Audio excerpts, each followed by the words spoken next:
The great hall of the Galactic Council was silent. Thousands of beings from 12 different species sat in their floating seats arranged in a massive circle. Around the central platform, light from 100 different stars filtered through the crystal ceiling, casting strain shadows across the ancient chamber. Ambassador stood alone on that platform. She was 53 years old with gray hair, pulled back in a tight bun, and eyes that had seen too much. Behind her, a holographic image of Earth rotated. Slowly, blue oceans, green continents, white clouds home. She had spent 20 years building relationships with these alien species, 20 years of careful diplomacy, 20 years of smiling when she wanted to scream, of bowing when she wanted to fight, and now all of it was ending. The Arbiter rose from his seat. His body was made of living crystal, shifting and changing color with his emotions. Right now he glowed a cold, harsh blue. He was the oldest being in the room, nearly 3,000 years old, and his word was law. The vote has been completed, he said. His voice echoed through the chamber like wind through cave. 12 species have spoken, 12 have condemned. Felt her heart sink, but she kept her face still. She would not give them the satisfaction of seeing her break. Humanity is hereby expelled from the Galactic Council, the Arbiter continued. All trade agreements are canceled. All technology sharing programs are ended. All human vessels must leave Council space within 30 standard days. Any human found in Council territory after that time will be arrested and imprisoned.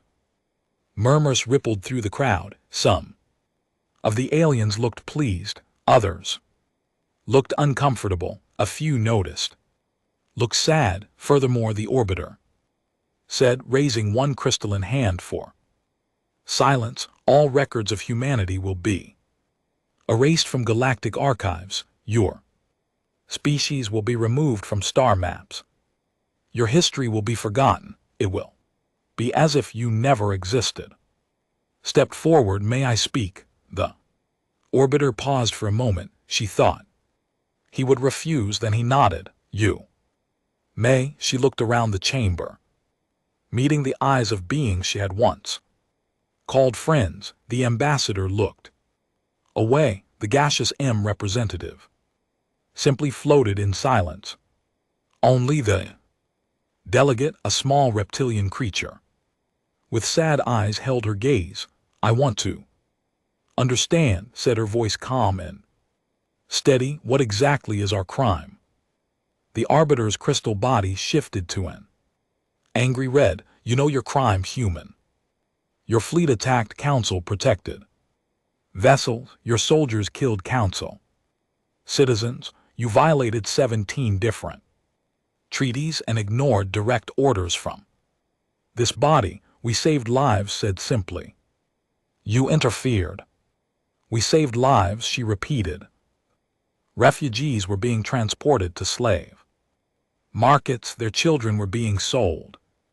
Their elders were being killed because they were too old to work. We stopped it. They were designated as economically non-viable, another council member said.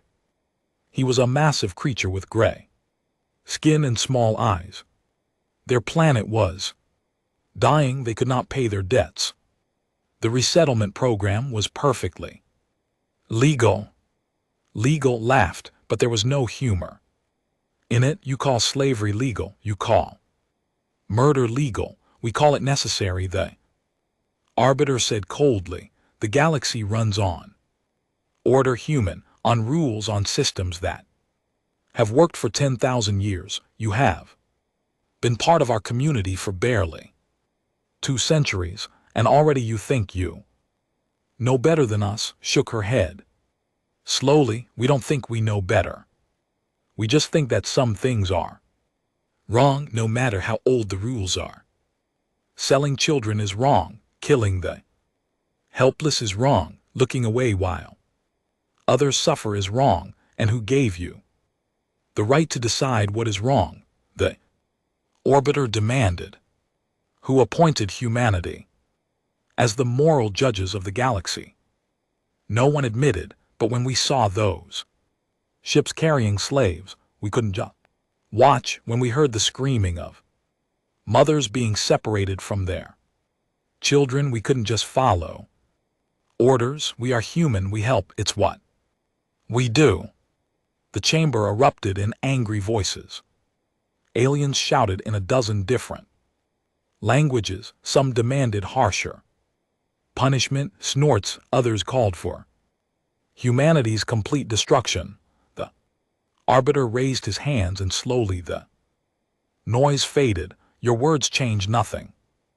He said, the vote is final. Humanity is exiled. You will return to your single planet and stay there. You will not contact council species. You will not enter council space. You will fade into nothing, as you should have long ago stood tall.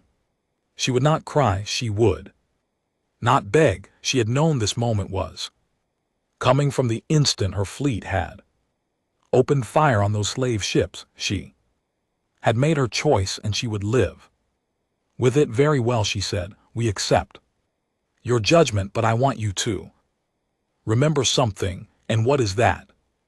The orbiter asked. We came to you in peace. We asked to join your community. We offered friendship and cooperation. And for 200 years, we followed your rules. We paid your taxes. We fought in your wars. We did everything you asked. She paused, looking around the chamber one last time, and when we finally stood up for something we believed in, you threw us away like garbage. She began walking toward the exit. Her footsteps echoed in the silent hall. You think you are punishing us, she continued. You think exile will break us, but you're wrong. Humans have been through worse.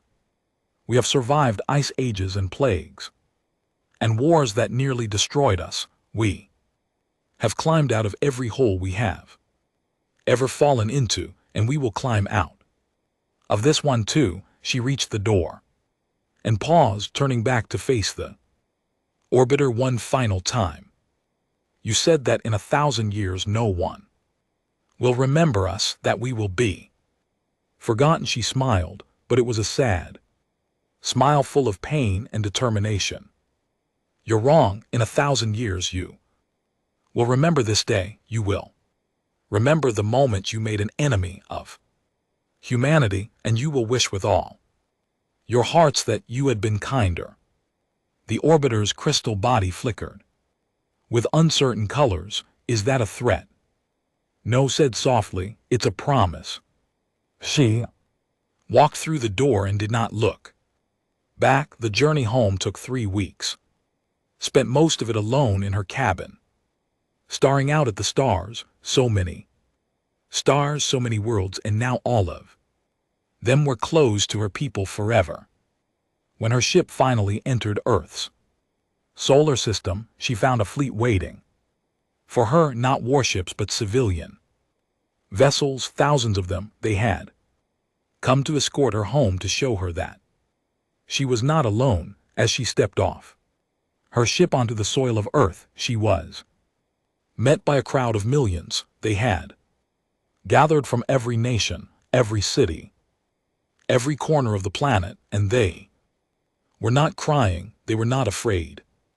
They were angry. A young officer approached her. His name was James, and his eyes burned with a fire recognized. What do we do now, Ambassador? He asked, looked up at the sky. Somewhere out there, the Galactic Council was already forgetting about humanity, already erasing their name from the records, already moving on. They had made a terrible mistake. Now said, slowly, we build. She turned and walked toward the waiting crowds, toward the future, toward whatever came next.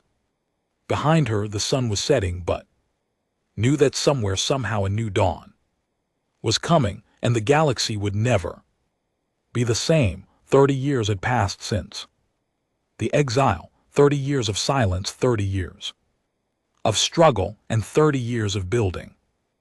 Director James stood on the observation deck of Prometheus Station, the largest shipyard humanity had ever constructed. It floated in orbit around Mars, a massive ring of metal and light, stretching for hundreds of kilometers.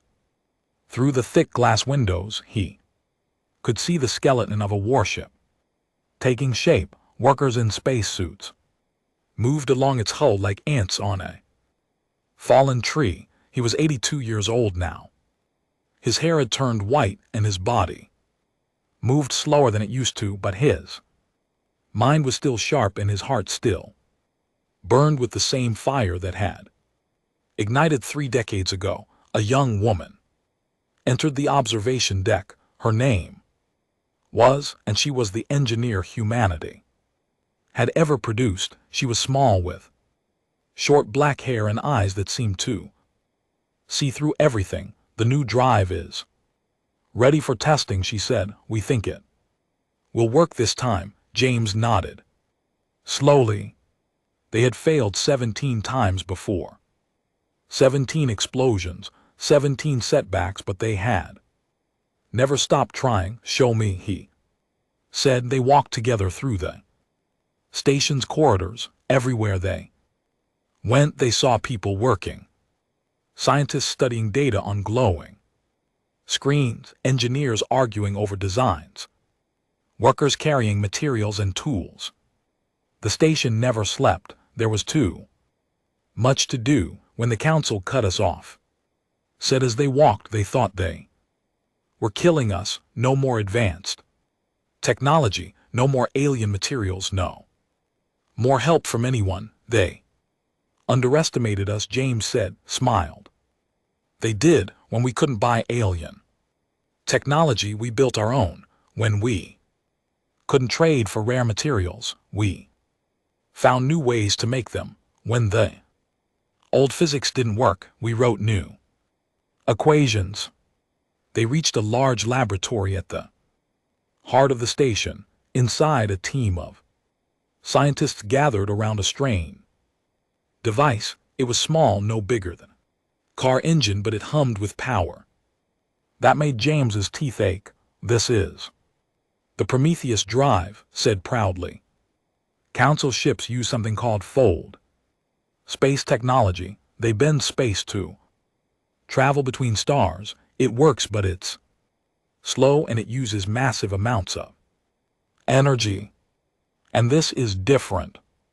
Eyes lit up with excitement. This doesn't bend space. It steps outside of space entirely. For a fraction of a second, the ship exists in a place where distance has no meaning. Then it steps back into normal space, wherever it wants to be. James stared at the small device. How fast? Instant, said, or close.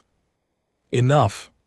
A council ship takes 3 days to travel from Earth to the edge of our solar system. With this drive, we can do it in 3 seconds. James was silent for a long moment. He thought about the council fleet that had escorted humanity's ships out of galactic space 30 years ago. He thought about the orbiter's cold, crystal face. He thought about all the species that had turned their backs on Earth. What else do we have? He asked. Led him to another section of the station. Here the corridors were wider, the ceilings higher. They entered a massive hangar where a test ship floated in zero gravity. Its hull was covered in a strange shifting material that seemed to flow like liquid metal. Quantum lattice armor, explained.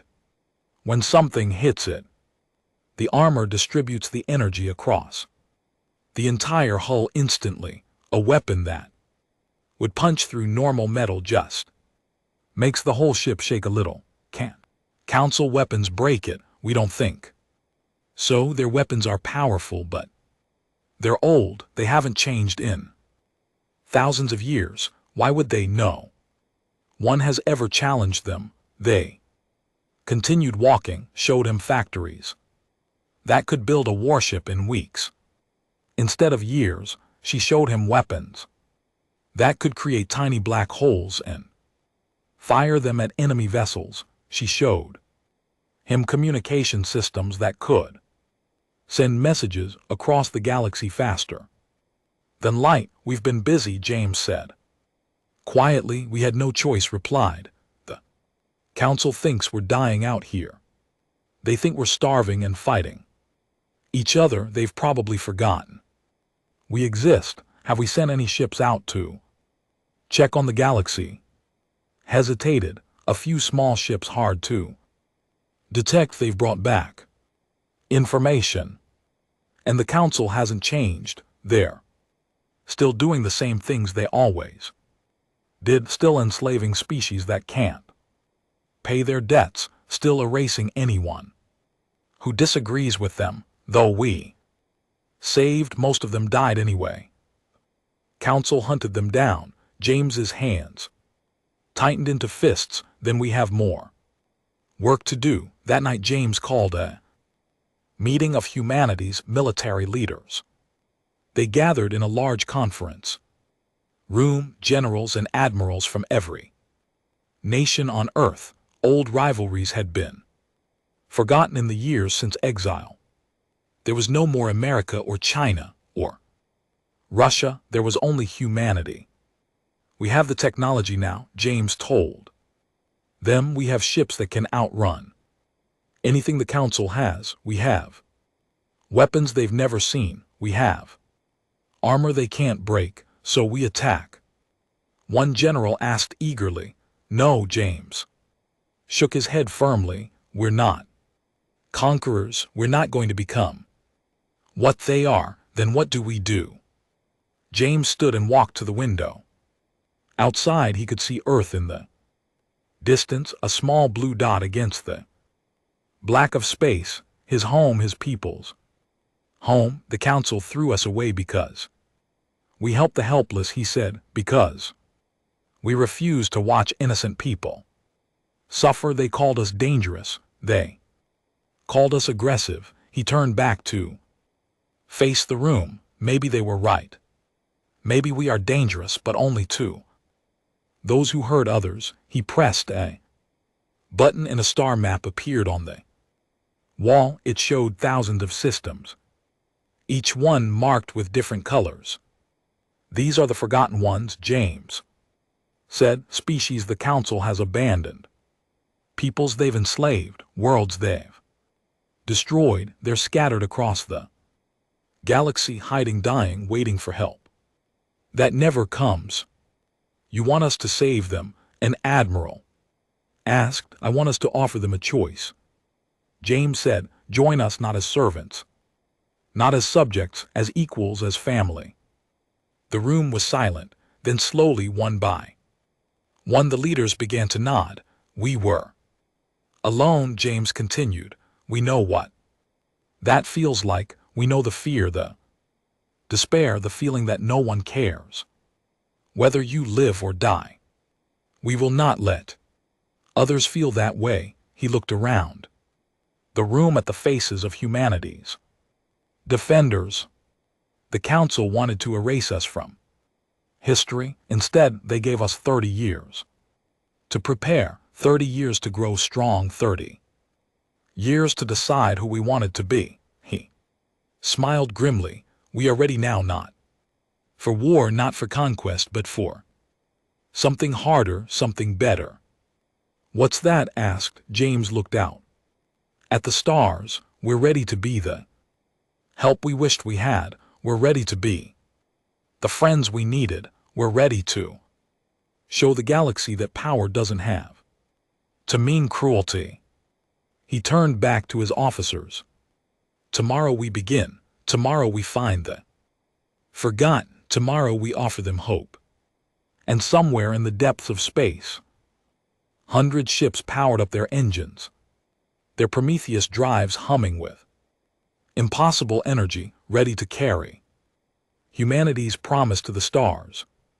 Captain guided his ship through the darkness between stars. The vessel was called the Defiant Hope, and it was one of the fastest ships humanity had ever built. Its Prometheus drive could carry it across the galaxy in hours. Its quantum armor could survive almost any attack, but today hoped he would not need to fight. He was 40 years old with a face and steady hands. He had been born 5 years after the exile, which meant he had never known what it was like to be part of the galactic community. All he knew was Earth. All he knew was struggle. All he knew was the burning need to prove that his people deserved to exist. Captain, his navigator called out, "We're approaching the system," nodded and moved to the viewing window. Outside he could see a dim red star surrounded by the broken remains of what had once been a beautiful world. Pieces of the planet floated in space like scattered bones. The Council had done this when they could not pay their debts. The Council had simply destroyed their home. Scan for life signs ordered. The bridge crew worked their instruments. Minutes passed, then finally the scanner operator looked up with surprise on her face. "Sir, I'm detecting life signs. Underground, approximately 40,000 individuals." Felt his heart lift. They were alive. Despite everything, they were alive. "Take us down," he said. The Defiant Hope descended through the debris field, carefully avoiding the floating rocks and twisted metal. It landed on what remained of the planet's surface, an barren wasteland where nothing grew. Led a team of 10 soldiers out of the ship.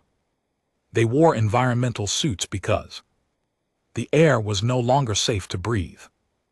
Their boots crunched on dead soil as they walked toward a collapsed mountain range. "The life signs are coming from inside those caves," the scanner operator reported through the radio. "They found the entrance hidden behind a pile of rubble. It was small, just big enough for a person to crawl through. Went first, pulling himself through the narrow passage until it opened into a larger tunnel. The tunnel led deep underground.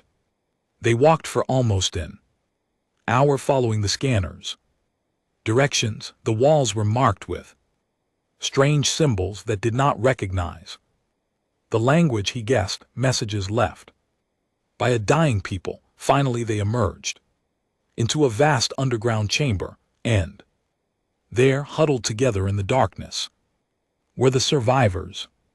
There were creatures with hard shells and many legs and compound eyes that reflected the light from flashlight. They were thin and weak from years of hiding and starving. Many of them did not move at all. An old female approached. She was larger than they others, with a cracked shell and clouded eyes. When she spoke, her voice clicked and buzzed in a way that translation device struggled to interpret. "Humans," she said, "we thought you were dead." "We thought you were dead too," replied gently. "The Council said they eliminated your entire species."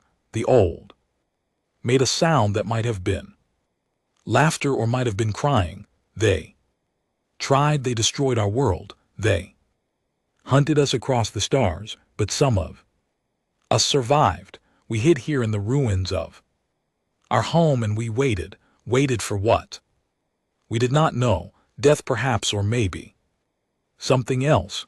A story passed down from our ancestors spoke of beings from a small blue world who would stand against the darkness, who would help the helpless. Her clouded eyes focused on space. "We did not believe the story. How could we? No one helps the weak in this galaxy." Melt down so that he was at her level.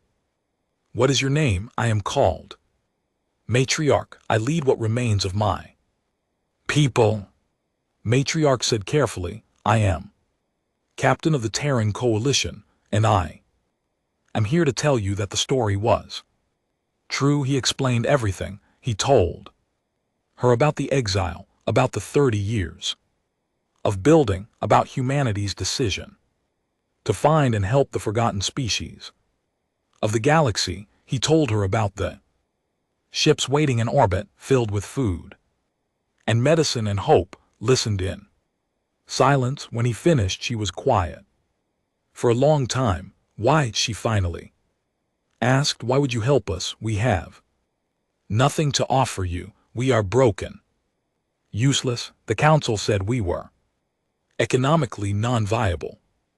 Thought about the question carefully. It was the same question every forgotten species asked when humanity found them. 40 years ago, he said, humanity tried to save a group of refugees from slavers. The Galactic Council punished us for it.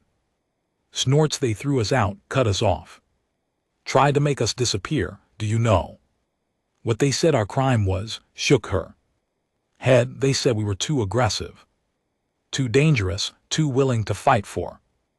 Others smiled sadly. They were right.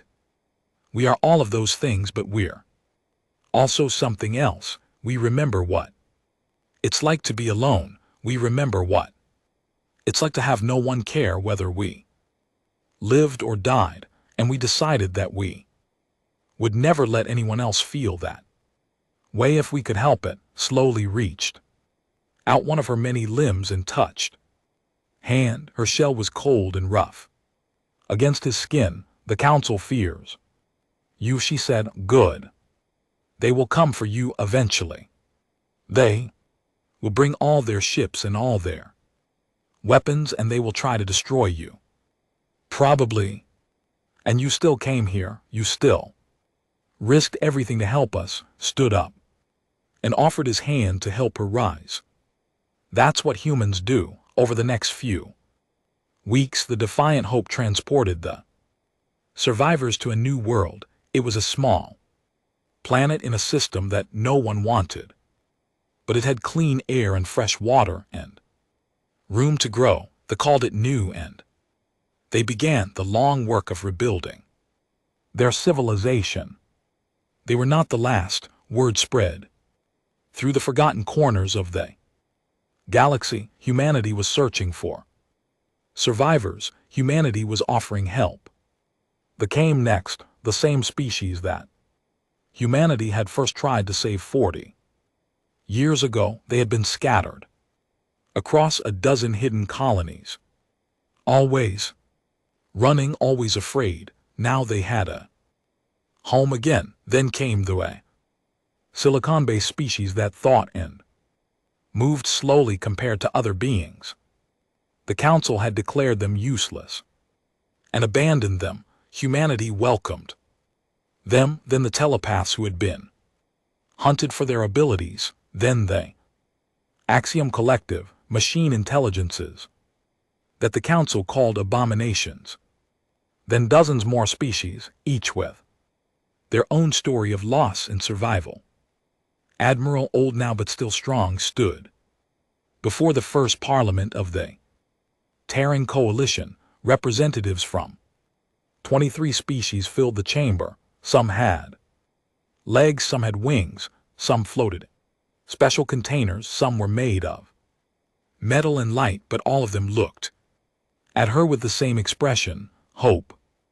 We are not an empire, declared. We do not conquer, we do not enslave, we offer only one thing: family, a place where no one is forgotten, a place where everyone matters. The chamber erupted in applause. Beings who had been enemies for centuries stood together. Species who had been hunted shared seats with those who had been abandoned. The old divisions did not matter anymore. The council thinks we are building a fleet, continued, and we are, but that is not all we are building. We are building something they have never seen before, something they cannot understand. She raised her fist high. We are building hope, and across 47 worlds in cities and villages and ships, the forgotten ones cheered. They had been abandoned by the galaxy. They had been left to die, but humanity had found them, and humanity never forgot. Arbiter had lived for 3,000 years. He had seen empires rise and fall. He had watched stars be born and die. He had ruled the Galactic Council through 100 different crises, and he had always emerged victorious. But now, for the first time in his long existence, he felt something he had almost forgotten: fear. He stood in the Council's war room, surrounded by military commanders from every member species. Holographic displays showed maps of the galaxy with red dots marking the spread of something that should not exist. How is this possible? He demanded. We exiled them. We cut them off from everything. They should be dead. General of the Empire stepped forward. He was massive, with gray skin and small angry eyes. Our intelligence was wrong, Arbiter. The humans did not die. They grew stronger. Stronger. They had nothing. They had determination, said grimly, and apparently that was enough. In 50 years, they have built a fleet that rivals our own. They have developed technology we cannot understand, and worst of all, they have formed alliances with every species we ever abandoned. The Orbiter's crystal body flickered with angry red light. The forgotten ones, those useless creatures. They are not useless anymore. The humans gave them ships, weapons, training. Purpose gestured at the map. The Terran Coalition now controls 60 star systems. They have the and a dozen others. And more species are joining them every day. Another commander spoke up, whose gaseous body swirled with agitation. We have received reports from the border regions. Species that have been loyal to the Council for are now questioning our authority. They see what the humans have built, and they wonder why we never offered them the same. We offered them order, the Orbiter said coldly. We offered them stability. We offered them a place in the greatest civilization the galaxy has ever known.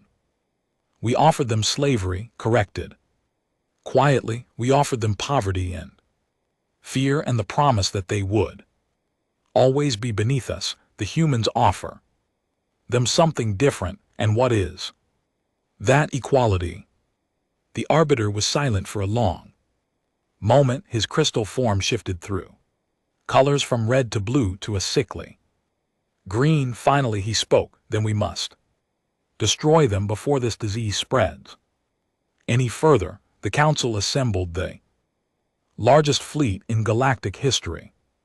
8,000 warships from 9 member species. The greatest concentration of military power ever seen. Dreadnoughts the size of small moons, cruisers that could level entire continents, fighters that moved faster than thought. Their target was new Prometheus, the industrial heart of the Terran Coalition. Intelligence reports said that this single system contained half of humanity's shipbuilding capacity. Snorts. If they destroyed it, the Coalition would crumble. Admiral, now 60 years old with gray hair and a face lined by decades of war and worry, stood on the bridge of his flagship, the Remembrance. Around him, officers from a dozen different species worked there. Stations, human navigators sat beside. Sensor operators, weapons officers worked with engineers. The bridge was a living example of what the Coalition had become. Admiral, his tactical officer, reported, the Council fleet has entered the system. 8,000 vessels. nodded calmly. And our numbers? 2,000, sir. Good. His officers exchanged glances. Some of them had served with for years and knew his moods. Others were newer and had not yet learned to trust his strange confidence. Sir, a young lieutenant asked carefully. How is 4-1 odds? Good. Smiled. It was not a happy smile. It was the smile of a man who had been waiting for this moment for a very long time, because they think they know what we can do. They think they understand our capabilities. They've studied our ships and our weapons from a distance, and they've made calculations.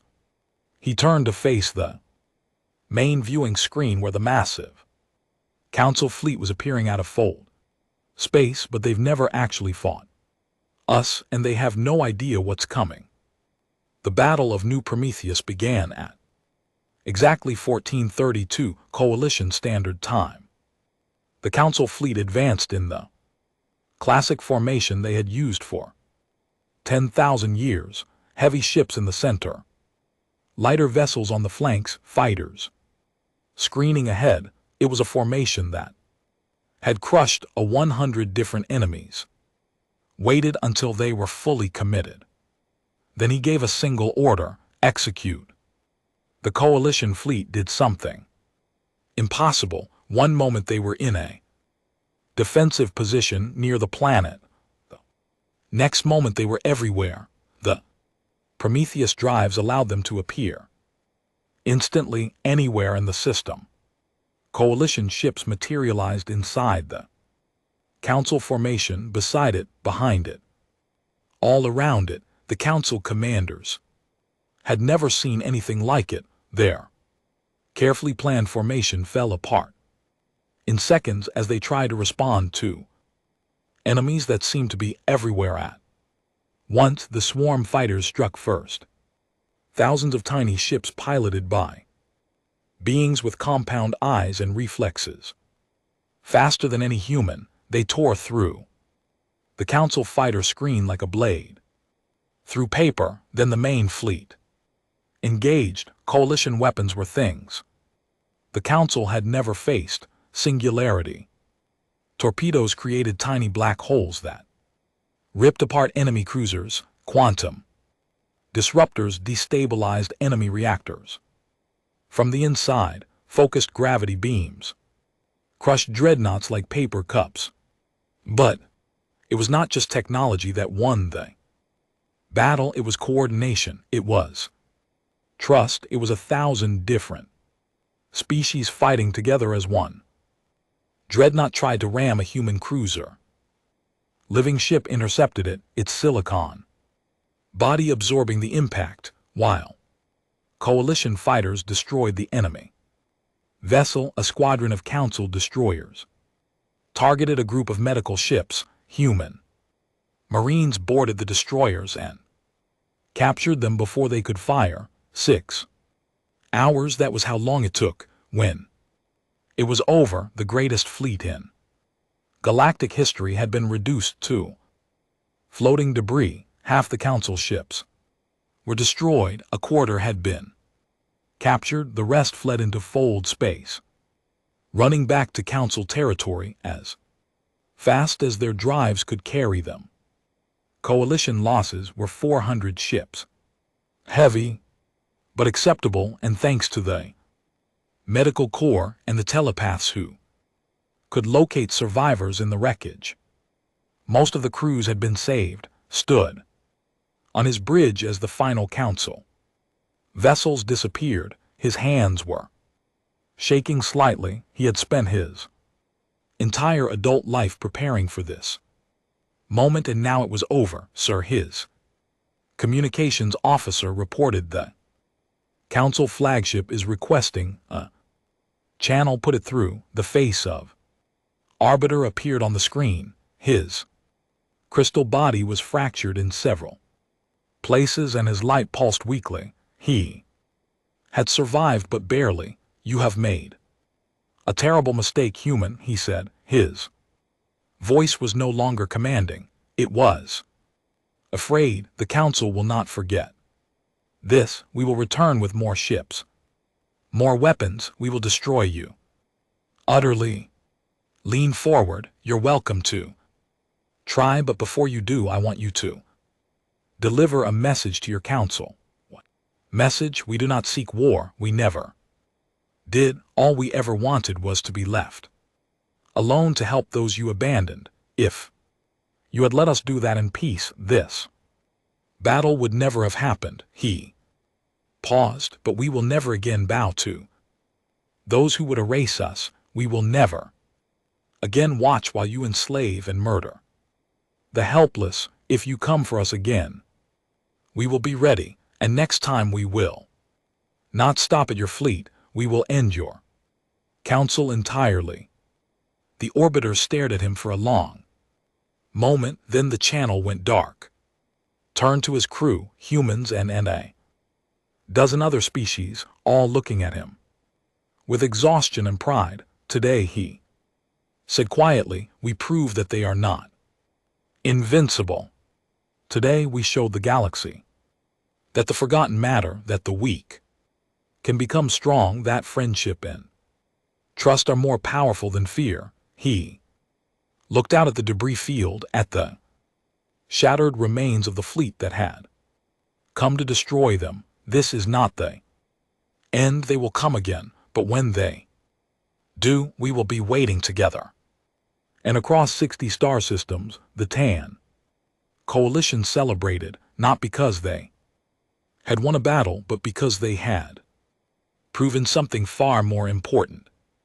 They had proven that hope was stronger than hate. 50 years had passed since the exile, 50 years since the Galactic Council had thrown humanity away like garbage, 50 years since Ambassador had walked out of the council chamber with nothing but a promise. Now everything had changed. Chancellor stood at her window watching the sun rise over the city of Geneva. She was 93 years old, her hair pure white, her face lined with age, but her eyes were still sharp and her mind was still clear. She had spent her youth building weapons. She had spent her middle years building ships. Now in her final years she hoped to build something else. Peace. A knock came at her door. Her assistant, a young named Click, entered with a nervous expression on her face. Chancellor, there is a ship requesting permission to enter Coalition space. It bears the sigil of the Galactic Council. Was quiet for a moment. In 50 years, no Council vessel had ever approached the Coalition willingly, not since the Battle of New Prometheus, not since the destruction of their great fleet. Just one ship. Yes, Chancellor, a small diplomatic vessel, unarmed. What do they want? They say they wish to talk, only talk. Thought about it. She thought about all the years of conflict. She thought about the lives lost on both sides. She thought about the galaxy as it was divided between the old order and the new. Let them come, she said. Grant them safe passage to Earth. The Council ship arrived 3 days later. It landed at the same spaceport where it had returned from exile so many years ago. A crowd gathered to watch, but they kept their distance. They remembered what the Council had done. They had not forgotten. The ship's door opened and a single figure emerged. It was an old. His crystal body cracked and dim. He moved slowly, each step clearly painful. But there was something in the way he held himself that spoke of ancient dignity.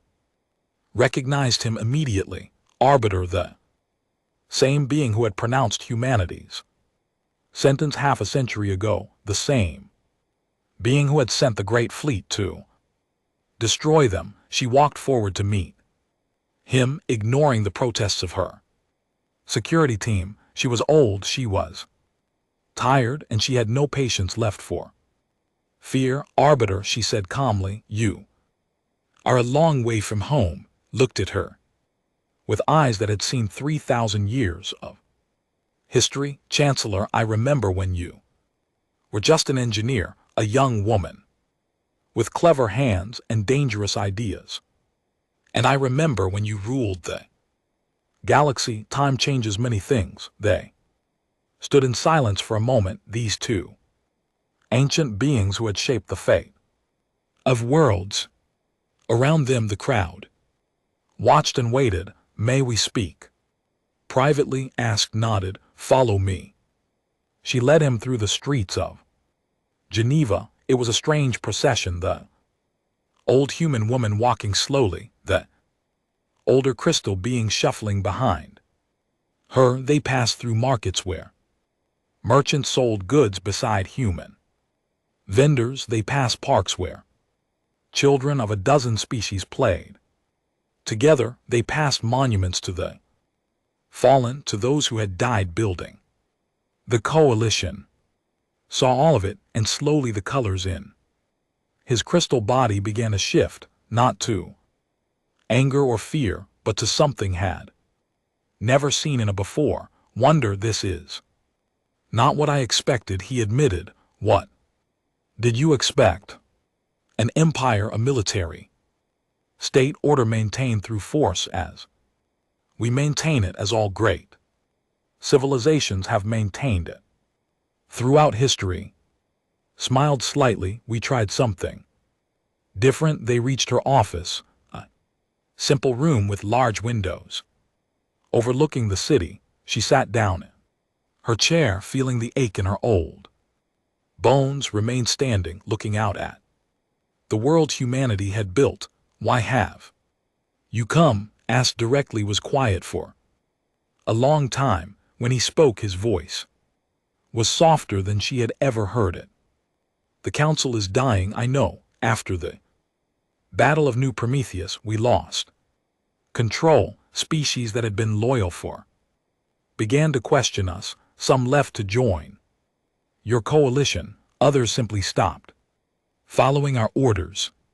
The systems that had worked for 10,000 years began to fall apart.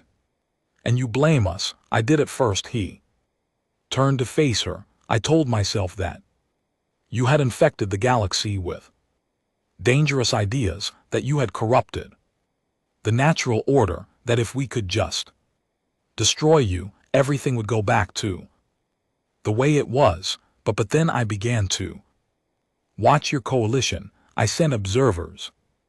I studied your records. I tried to understand how a single species starting with nothing could build something so vast in such a short time. His crystal body pulsed with uncertain colors, and I realized something.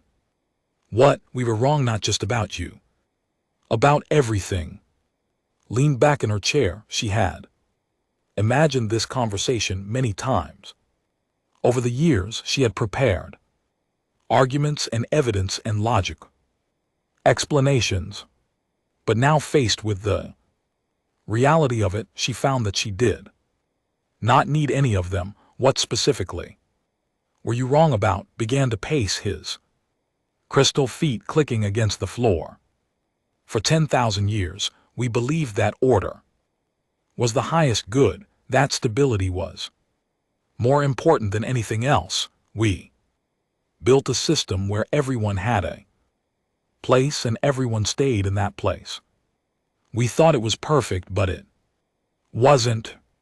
No, it was a prison, a beautiful, efficient prison where no one ever changed or grew or became anything different from what they were born to be. We called it civilization, but it was just control, just fear. Wearing a prettier face, he stopped packing and looked at her directly. You offered something else. You offered freedom, choice, the chance to become something new. And the galaxy responded, not because you forced them, but because they wanted it. Nodded slowly. That's what we learned from our own history. Humans have tried many different ways of organizing ourselves, empires and kingdoms and dictatorships. They all failed eventually because people need more than order. They need hope. They need to believe that tomorrow can be better than today. We never understood that. No, you didn't. Was silent for a long moment. The colors in his crystal body shifted and changed, cycling through emotions that could not read. Finally he spoke again. I have not come to surrender. I didn't think you had. I have come to ask a question. He paused, gathering himself. How did you build this? We had, and we had power beyond measure, and all we created was fear. You had nothing, and you built this. Thought about the question carefully. It was, she realized, the most important question anyone had ever asked her. We built this, she said slowly, because when we were at our lowest, when the galaxy told us we were nothing, we decided to believe something different. We decided that no one deserves to be forgotten, that the measure of a civilization isn't its power, it's how it treats those who have none. She stood up, her old joints protesting, and walked to stand beside him at the window. The council made us exiles. You threw us away and tried to erase us from history, but instead of dying, we made ourselves a family. We found everyone else you had thrown away, and we told them they mattered. We told them they were wanted. We gave them something they had never had before. What was that? A home. Stared out at the city, at the children playing in the parks, at the beings of 100 species living together in peace, at the monument to the fallen that stood in the central square, surrounded by flowers from every world in the coalition. Is there room? He asked quietly. For one more, reached out and took his crystalline hand. It was cold and hard against her wrinkled skin. There is always room, she said. That's the whole point. 1 year later, the Galactic Council officially dissolved. Its member species were offered the choice to join the coalition or go their own way. Most chose to join. The old order was over. Something new had begun. They called it the Terran Alliance.